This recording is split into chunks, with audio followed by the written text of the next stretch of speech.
ప్రభుత్వం భవించే పద్ధతుల్లో ఇవాళ మనుషులందరూ ముందుకొచ్చి సహాయపడుతూ ఉన్నారు.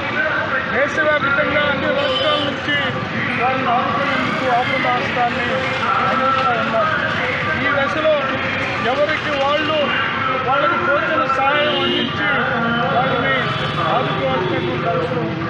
కొండ చెరువులు విరిగిపట్టడం, వికృతంగా వరద విలయ నృత్యం చేయడం, అలాగే భారీ వర్షాలు కురవటం, ఇలాగే తల్లులు ఎడిపోయారు, బిడ్డలు ఎడిపోయారు, ఊర్లే కొట్టుకొని పోయి భయంకరమైనటువంటి దారుణమైనటువంటి పద్ధతులు నెలకొన్నటువంటి కేరళ రాష్ట్రం వయనాడ్ జిల్లాను ఆదుకోవడానికి ఈరోజు ఆంధ్రప్రదేశ్ ప్రజానాట్య మండలి వారు నిర్వహిస్తున్నటువంటి ఈ కార్యక్రమం ఎంతో మంచి కార్యక్రమం.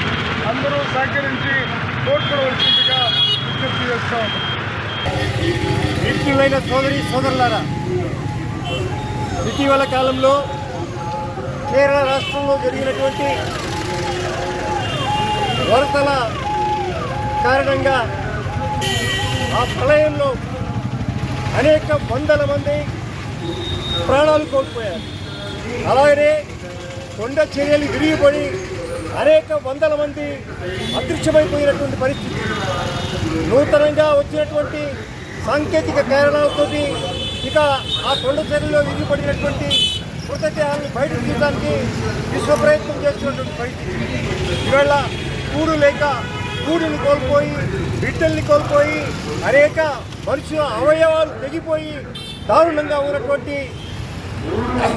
కేరళను ఆదుకోవాల్సినటువంటి అవసరం ఉంది.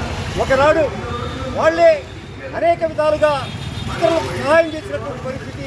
వాళ్ళ రెండు చేతులు జోడించి వాళ్ళు మన సహాయాన్ని అర్థిస్తున్నారు. మీరు తప్పక ఈ కేరళ బాధితులను ఆదుకోవాల్సినటువంటి అవసరం ఉందని చెప్పేసి విజ్ఞప్తి చేస్తున్నాం.